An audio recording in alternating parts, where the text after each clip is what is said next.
त्या कमिटीच्या मेंबरला त्यातलं काहीच समजत नाही असेच आम्ही मेंबर घेतो. नाही हे मी अधिकारी बोलतो, बरोबर जाहीर बोलतो. ज्याला काही समजत नाही ते आमचे मेंबर असतात आणि जे विद्वान असतात त्यांना घेतल्या जात नाही. ती आचारसंहिता. म्हणून आपण काय करायचं, त्याला काही येत नाही असं काही दोष तुम्ही म्हणू नका. त्याला खूप चांगले येते, त्याच्याबरोबर आपण काम करू की तू आपल्या बरोबर काम केलं तर आपलं काम प्रभावी होईल. म्हणून तुम्ही आम्ही जे व्यक्तिगत जे प्रोजेक्ट करतो हे इफेक्टिव्ह प्रोजेक्ट आहेत. आपण सेवकला गतिमान करणारे आहे, भारतीय कृषक समाजाला गतिमान करणारे हे 22 लोकांची लिस्ट आहे. पूर्वी आमचा 2 गाव मिळून एक शेतकरी मित्र असायचा, त्याला आम्ही 6 ते 8 हजार रुपये वार्षिक मानधन द्यायचं. आता अलीकडे ते बंद आहे आमचं. तुम्ही ना आत्मामध्ये काही संपर्क तुमचा? हा ठीक आहे, अभिनंदन. तुम्ही कोणतं काम करता सांगा जरा. हा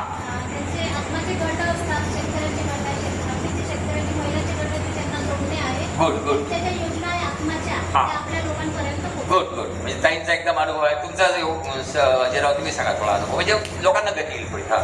आता आत्माच्या अंतर्गत जे आपण प्रशिक्षण वगैरे राबवतो शेतकऱ्यांसाठी आणि मार्गदर्शन करतो. तर आता हे जे आत्मा म्हणजे तुम्हाला कोणत्याही माणसाला, सामान्य माणसाला कृषी विभागात एंट्री करण्याचा पहिला दरवाजा आहे. दुसरे दरवाजे अजिबात नाही. हा एकच दरवाजा फक्त उघडा आहे, कारण की ते सेवाभावी संस्था आहे. मग आता आपण डॉक्टर अशोक कोठारीचं उदाहरण घेऊ. जे काही ते यवतमाळ जिल्ह्यामध्ये जे काही करतात तो त्यांचा प्रोजेक्ट हा इनोव्हेटिव्ह प्रोजेक्ट आहे. आपण समजू काय आहे इनोव्हेटिव्ह. जो काही आहे तो इनोव्हेटिव्ह. मग काही असो, देशी गाईचं गोमूत्र असो, तर ह्या गाईडलाईन मध्ये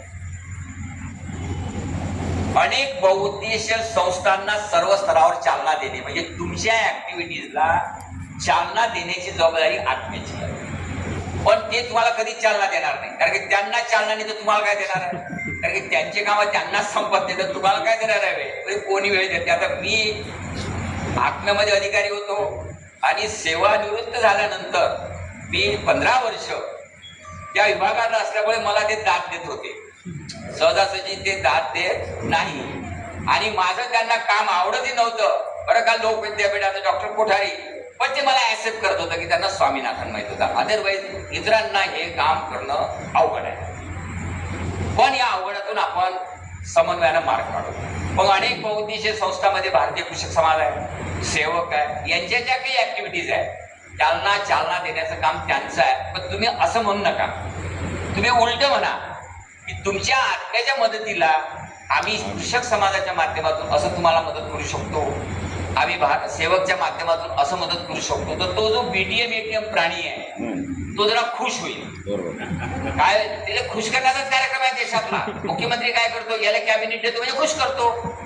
इकडचे तिकडे गेले, तिकडचे इकडे गेले, ते मॅनेजमेंट आहे. तसा खुश करण्याचा कार्यक्रम तुम्हाला अवलंबावा लागत, तुम्हाला तुमची पॉलिसी बदलावं लागत. आपल्या नियुक्ती पत्रामध्ये जे मुद्दे दिले आहेत आणि या पत्रामध्ये जे काही मुद्दे आहेत हेच आत्म्याचे फंक्शन आहे.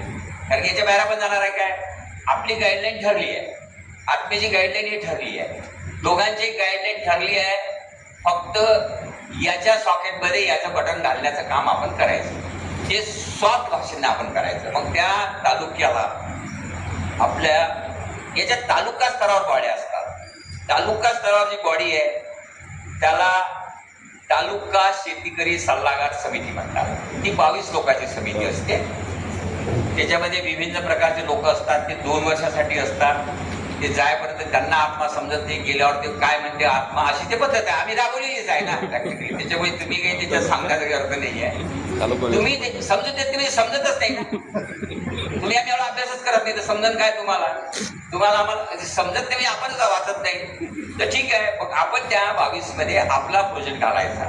यवतमाळ जिल्ह्यामध्ये डॉक्टर कोठारी भारतीय कृषक समाजाचे विभागीय अध्यक्ष, सेवकचे अध्यक्ष हे म्हणून जे काम करताय त्याचं इंट्रोडक्शन लेटर तुमचं तुम्ही द्यायचं आहे. मी आत्म्याच्या मदतीला या यवतमाळ जिल्ह्याला अधिक गतिमान करण्यासाठी आत्म्याच्या मदतीला मी हे काम तुमच्या मदतीसाठी करू इच्छित आहे. असा माझा प्रोजेक्ट आहे. आपण माझा प्रोजेक्ट पाहावा, विनंती करावी वगैरे वगैरे जे काही तुम्हाला म्हणायचं आहे ते तुमच्या भाषेत तुम्ही म्हणा. म्हणजे तुम्ही काय व्हाल, त्या तालुकास्तरीय कमिटीमध्ये तुमचा तो प्रोजेक्ट अप्रूव्ह केला जाईल. त्याला सांगा आमचा अप्रूव्ह करा आणि जिल्ह्याला पाठवा. जिल्ह्यामध्ये GB असते, त्याला गव्हर्निंग बॉडी म्हणतात आत्मा, त्याच्यामध्ये ती मान्यता मिळते. त्याच्या मदतीला तिथं कृषी विज्ञान केंद्र असते. प्रत्येक जिल्ह्याला 2 कृषी विज्ञान केंद्र आहेत. हे सर्व ICAR फंडिंग आहे. ह्या सगळ्या एक्सटेन्शन ऍक्टिव्हिटीज आहेत. सेवकची ऍक्टिव्हिटी एक्सटेन्शन आहे, भारतीय कृषक समाजाची ऍक्टिव्हिटी एक्सटेन्शन आहे, लोक विद्यापीठची एक्सटेन्शन आहे. म्हणजे तुम्हाला येते ते दुसऱ्याला सांगणे, तुम्हाला, आणि तुम्ही तुझे तिथेच सांगणार ना, दुसरं काय सांगणार आहे?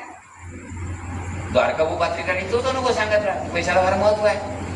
पुढच्या साहेबांनी तोच सांगत राहा, तुम्ही तेच सांगणार आहे. आणि तुम्ही नाही सांगणार तरी बहाना ना, किंवा आजचा हल्ला मला खर्च कुठून निघते, एव्हरीबडीज माइंड इज प्रिपेरिंग, किंवा मला पैसा कुठून निघाला पाहिजे. तर या पद्धतीनं तुमच्या प्रकल्पाची प्रशंसा तुम्ही रेकॉग्नायझेशन म्हणताय त्याला, रेकॉग्नायझेशन. मग ते रेकॉग्नाइज तुमच्याकडे येऊन व्हिजिट करून देतील, किंवा ते कमिटीमध्ये अप्रूव्ह करून देतील, किंवा मान्यतेनं परत तुम्हाला देतील.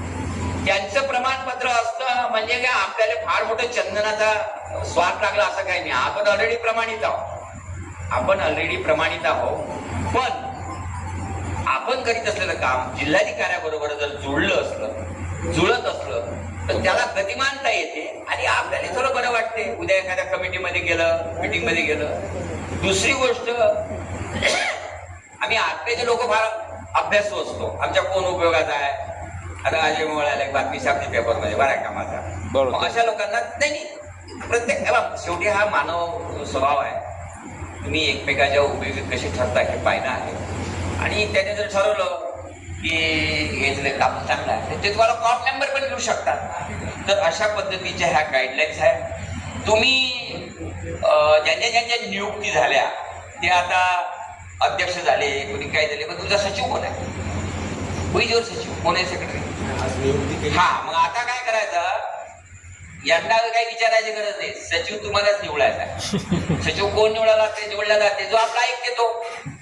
तर तुम्ही काय करा, तुमचा सचिव निवडा आणि तुमच्या सचिवाच्या माध्यमातून जिल्हाधिकाऱ्याला पत्र लिहा की डॉक्टर अशोक कोठारी यांची अशी विभागीय नियुक्ती झाली, हे असं काम करतात, तसं काम करतात. खाली त्या सचिवाची पद घ्या. म्हणजे तुमचं लेटर इथं लवकर जाईल द्वारका भाऊ तिकडून संभाजी लवकर घेण्यापेक्षा, आणि तुम्ही त्याचा फॉलो घेऊ शकाल. म्हणजे जे काही 17-18 आपले नियुक्तीपत्र झाले त्यांचे सचिव तुम्ही राज्याच्या अध्यक्षाच्या पद्धतीने, शेवटी ते काय म्हणतील, तुला जे योग्य वाटते तो सचिव नेम, आणि तुम्ही काय करणार, तुम्हाला जो फेवरेबल आहे तोच नेमाल ना. तर तुमचं ऍप्रिशिएशन, त्याला काय म्हणायचं, ऍप्रिशिएशन तुम्ही त्या ड्राफ्टमध्ये करून जिल्हाधिकाऱ्याला पाठवून घ्यायचं ते फोटो, आणि हे अशा स्वरूपाचं आम्ही काम करतो.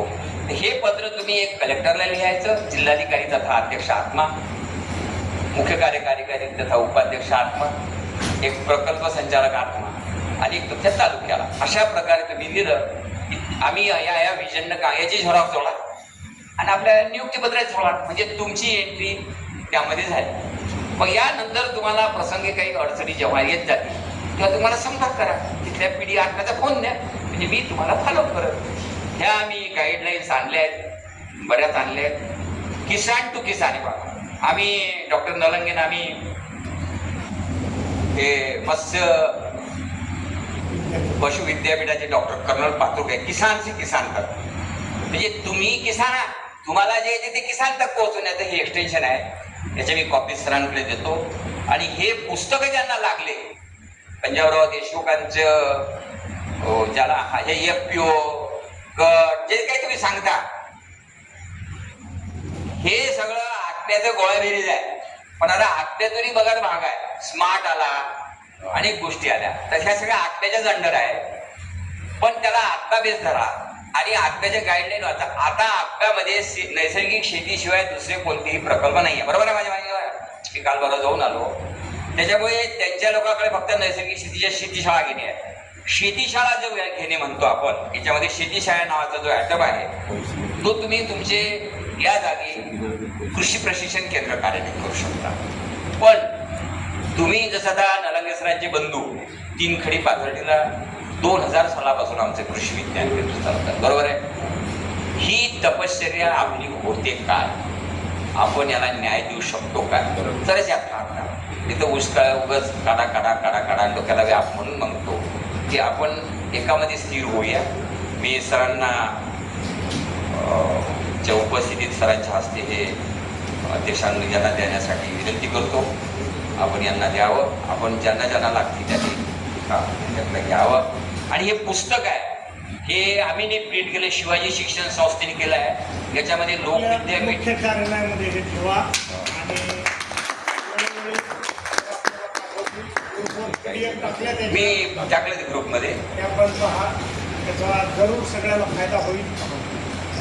आणि हे 2 पुस्तक आहे, 300 रुपयाचे, ज्याला लागले त्यांनी घ्या. नाही ठीक, धन्यवाद. घ्या. 2,000